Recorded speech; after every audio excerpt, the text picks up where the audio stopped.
성령의 충만함을 받은 사람들은요, 그 증거가 나타납니다. 그것은 바로 변화입니다. 성령을 받았는데 예전의 내 모습과 성령을 받은 지금의 모습이 동일하다면 의심해 봐야 돼요. 내가 성령의 충만함을 받았는가? 성령 충만을 받으면요, 변하게 되어 있습니다. 왜냐하면 성령께서 나를 통해서 일하시기 시작하기 때문이에요. 그것은 사람의 일이 아니라 하나님의 일을 시작하게 되는 거예요. 근데 성령 충만함을 받았던 증거가 지난 말씀의 2장 1절부터 보니 소리가 들리고요, 눈의 시선이 변하게 되는 거예요. 그러니까 하나님의 말씀이 들려지기 시작합니다. 그리고 나의 입술이 변해요. 그리고 나의 시선이 하나님의 시선으로 변하게 됩니다. 그리고 하나님이 원하시는 그 길과 뜻대로 살아가는 것이 삶의 변화를 이루게 되는 거죠. 그러다 보면 하나님의 큰 일을 바라였다 라고 이야기하는 것처럼 하나님의 일을 말하게 되어 있어요. 그것이 성령을 받은, 충만함을 받은 사람들의 변화이고 증거입니다. 그러면 우리의 모습을 통해 사람들 많이 놀리죠. 그리고 복음을 증거하게 되고 그들의 삶 속에서도 우리를 통하여서 변화가 일어나게 될 줄 믿습니다. 아멘. 할렐루야. 아멘. 이게 성령의 충만함을 받은 사람의 증거예요. 그 다음에 이 초대교회의 성령이 어떻게 임하였습니까? 오로지 마음을 아파요 기도하기 시작했어요. 하나님의 약속의 말씀, 내가 너에게 좋은 것을 주시겠다, 약속하신 것을 기다리고 예수님이 말씀하신 것, 예루살렘을 떠나지 말고 내 증인이라는 그 말씀을 사모하면서 붙잡고 기도하기 시작합니다. 그러니까 성령 충만함을 받는 길은 말씀을 붙잡고 마음을 아파요 기도하기 힘씁니다. 하나님과의 관계가 바로 형성될 때, 하나님의 뜻이 나의 뜻이 되고 하나님의 뜻이 이 땅에 펼쳐질 때, 그때 나를 통하여서 성령이 임하시고 충만함을 받고 쓰시게 되는 겁니다. 여러분, 우리 요한복음 14장에 있는 말씀을 한번 보겠습니다. 그는 진리의 영이라 세상은 능히 그를 받지 못하나니 이는 그를 보지 못하고 알지도 못합니다. 성령은 진리의 영인 줄 믿습니다. 예수를 믿지 못한 사람들, 예수를 알지 못하는 사람은요, 그 영이 누군지 몰라요. 그리고 그분이 하시는 일을 보지도 못합니다. 알지도 못합니다. 그러나 우리는 예수를 나의 구주로 영접하고 성령을 받은 사람입니다. 그렇게 우리가 기도하고 마음을 다하고 힘써 나아가면 우리 속에 거하시고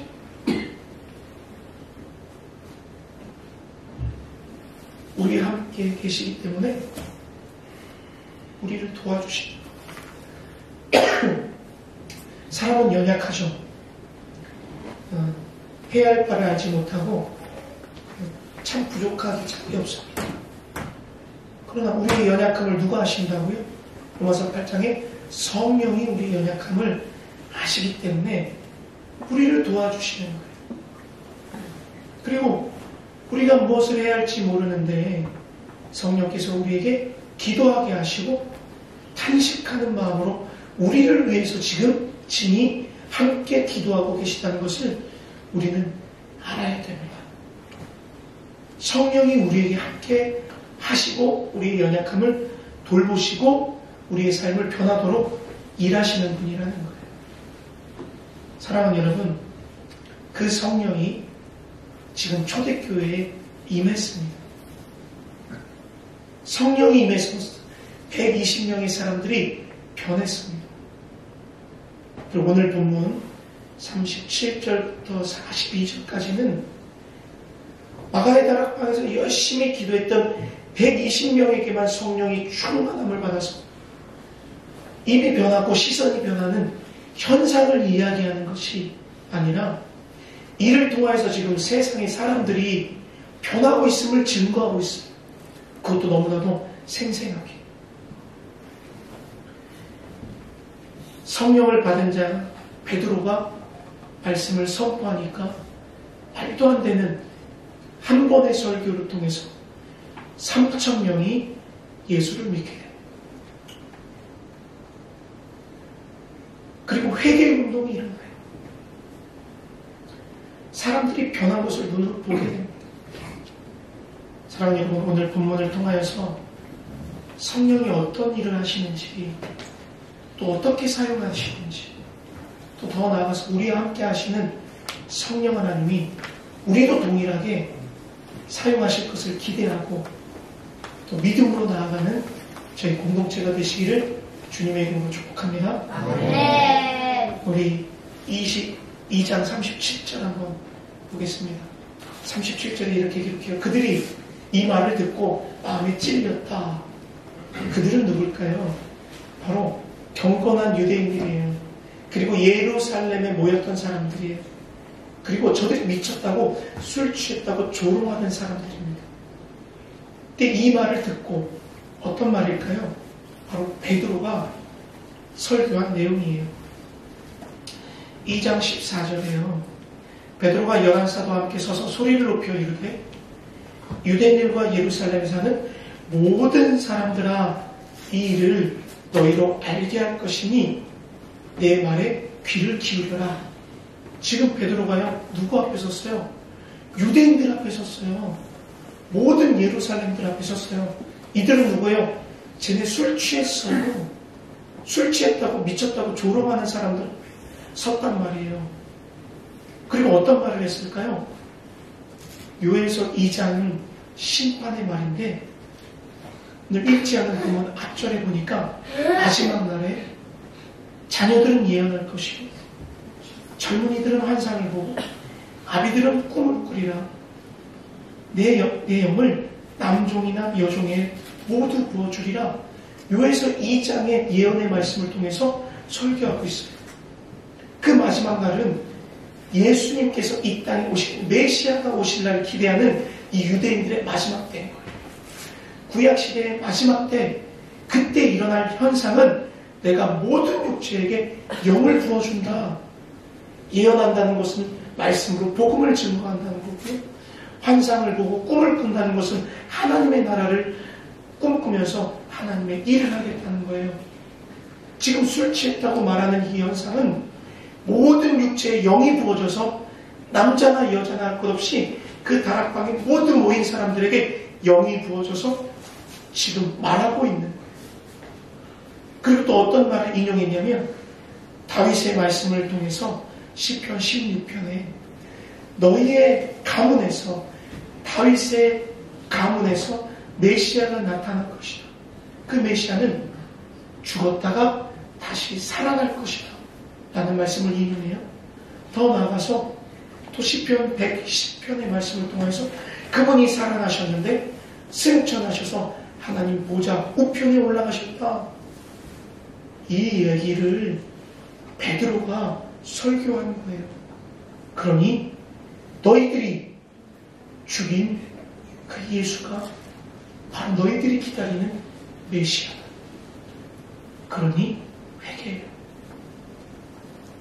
사랑하는 여러분, 베드로는 어떤 사람인가요? 어부죠, 어부. 바닷가에서 평생 물고기 낚는 어부인데요.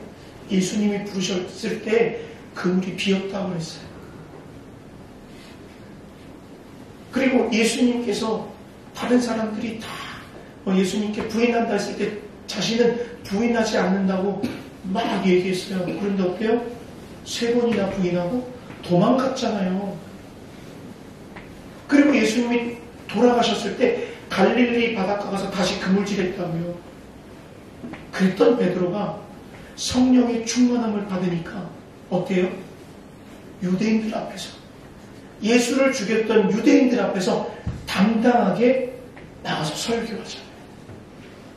사랑하는 여러분, 성령님은요, 사람을 이렇게 변하게 하시는 거예요. 또 어때요? 아니, 베드로는 일자 무식이에요. 평생 농촌에서 일했습니다. 근데 어떻게 이런 말을 할 수 있을까요? 그것도 논리정연하게 복음을 증거하면서 그 경건한 유대인들, 똑똑한 자들이거든요. 말씀을 너무나도 잘하는 성경 박사들이에요. 근데 그들 앞에서 구약의 예언들을 논리정연하게 딱 들으면서 설교했어요. 그리고 어때요? 도망가지 않고 명령을 붙잡고 예루살렘부터 시작해서 지금 증인이 되고 있잖아요. 사랑하는 여러분, 성령님이 베드로에게 임하니까요, 베드로가 변해버렸습니다. 성령님이 두려움을 제거해 주셨어요. 성령님이 담대함을 주셨고요, 성령님이 입술에 할 말을 주셨어요. 모르던 것이 갑자기 생긴 것이 아니라 공생의 3년 기간 동안 예수님과 함께 배우고 가르침을 통해서 듣고 알았던 것들, 많은 학자들은요 갑자기 알았다라고 말하지 않아요. 성령님은 분명히 그렇게 하실 수도 있는 분이지만 대다수의 학자들은 성령께서 할 말을 때에 맞게 상황에 맞게 말하게 하셨다라고 말하는 것이 많습니다. 그리고 또 뭐 했어요? 떠나지 않고 예수님이 말씀하신 그 명령, 사명을 감당하기에 앞서 나가는 거죠. 여러분, 우리도 같습니다. 제가 꼭 베드로를 묵상할 때마다 제가 꼭 베드로 같아요. 가방끈도 짧죠? 혈기쟁이죠? 뭐 하면 앞뒤 안 가고 막 가죠? 여러분들은 어떠세요? 각자 전문 분야에 계시지만 여러분들이 가지고 있는 지식으로 누군가를 변화시킬 수 있으십니까? 지금 이 시대는요, 예수 믿는다고 당당하게 말하면 조금 눈치 보는 시대이잖아요. 그리고 이 세상에 돈은 다 어디가 있는지 왜 나한테만 없는 건가요? 그러니까 그물을 던져도 빈털터리고 열심히 일하는 것 같은데 다 새는 것 같고, 그러니까 계속 바닷가에 나가 있는 거잖아요. 주일날 일할 수밖에 없잖아요. 그만큼 세상이 빡빡하잖아요. 우리가 베드로와 다를 것이 없어요. 그 제자들과 다를 것이 없어요. 120명의 사람들과 다를 것이 없어요. 그러나 성령이 우리에게 충만함을 더하시면 우리의 삶이 변하게 되는 거예요.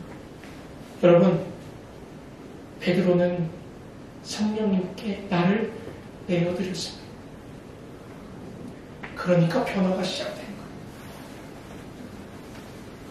용기를 내십시오. 힘을 내셔서 나를 성령님께 좀 내어드리세요. 성령님께 내어드리면 성령님께서 우리에게 찾아오시고, 그리고 성령님께서 나를 통하여서 일하게 되시는 거예요. 우리는 어떤 일이 펼쳐질지 몰라요. 베드로가 성령님 앞에 나를 내어드리고 성령 충만함 받았을 때, 아니 자기가 이렇게 말을 할 줄 알았을까요? 그 쫄보였던 베드로가 유대인들 앞에 이렇게 당당하게 설 수 있었을까요? 3,000명이 변해서 회개하고 주님을 영접할 거라고 생각했을까요? 아니에요. 우리는 성경의 과거의 역사를 들었기 때문에 그랬구나. 그러나 그 당시에 베드로는 알지 못하고 그냥 나를 내어드린 거예요. 사랑하는 여러분, 우리를 성령 하나님께 내어드리시기를 주님의 이름으로 축복합니다. 그러면 성령님이 일하시는 거예요. 어제 겨울 성경학교 어제하고 이틀 동안 했잖아요. 그 아이들하고 말씀을 이렇게 전하면서 두 번째 말씀이 이거였어요. 내가 순종하지 못했던 것이 무엇인가? 하나님 하나님 말씀을 어겼던 게 무엇인가 십계명 다 알려주면서 착착착착착 아이들한테 순종하지 못했던 게 무엇인가 기억해보라 그래서 그 기도시켰어요. 기도하는 게 뭐예요? 나를 내어드리는 거죠.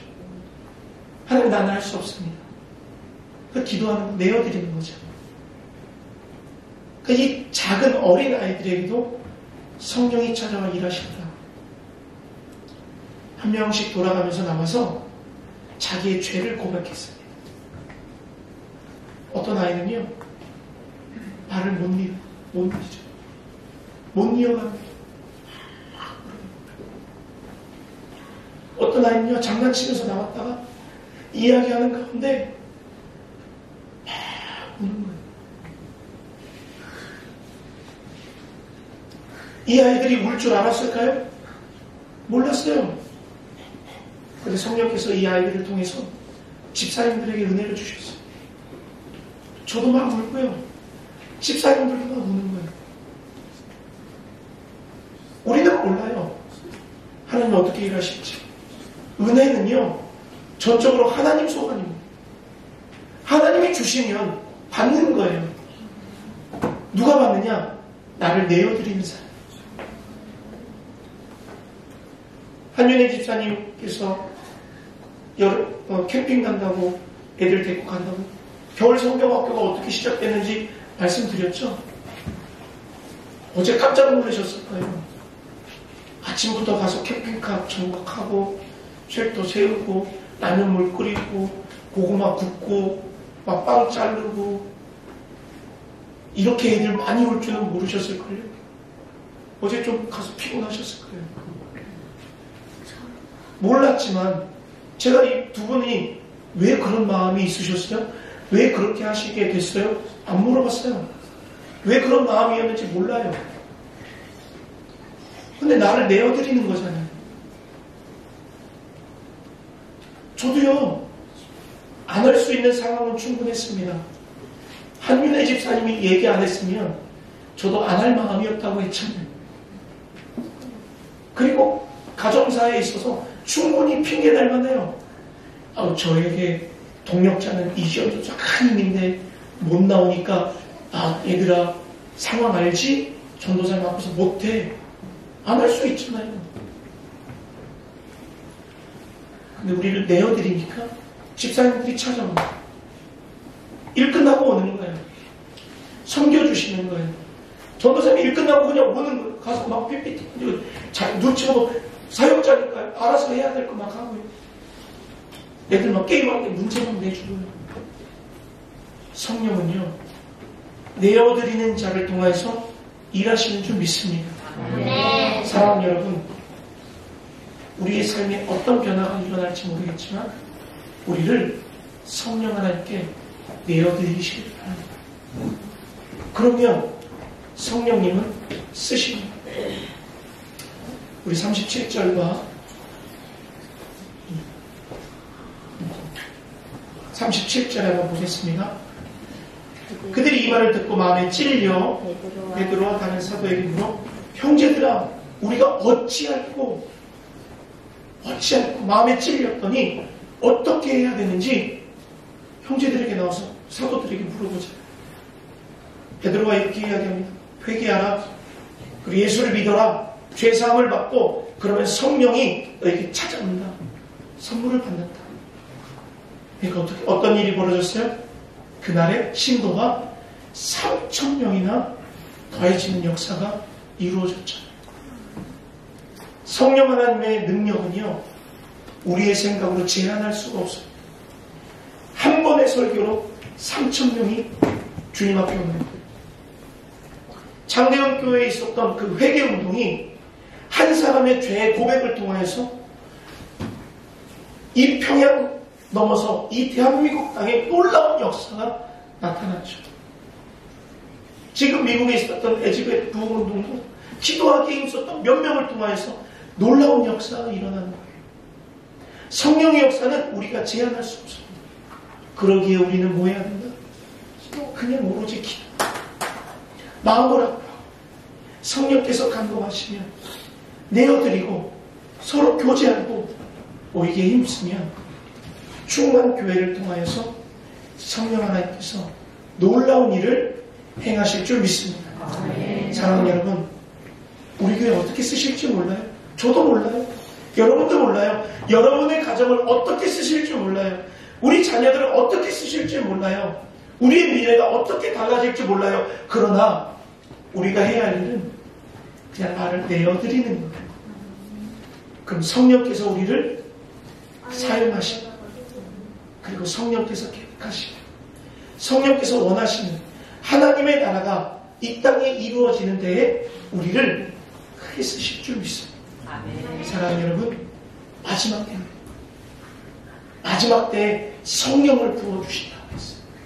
자녀들은 예언할 것이요, 청년들은 환상을 보고, 아비들은 꿈을 꾸리라. 늦지 않았습니다. 우리 사랑하는 성도님들, 지금부터 새로운 꿈을 꾸십시오. 하나님의 꿈을 꾸십시오. 우리 청년들, 중고등부 학생들, 하나님의 나라를 환상을 보십시오. 하나님 어떤 일을 펼쳐주시오. 그리고 사랑하는 자녀, 말씀을 통해서 복음 증거하십시오. 그러면 우리 교회를 통하여서, 우리 가정을 통하여서, 우리 자녀들을 통하여서 하나님께서 놀라운 일을 행하실 줄 믿습니다.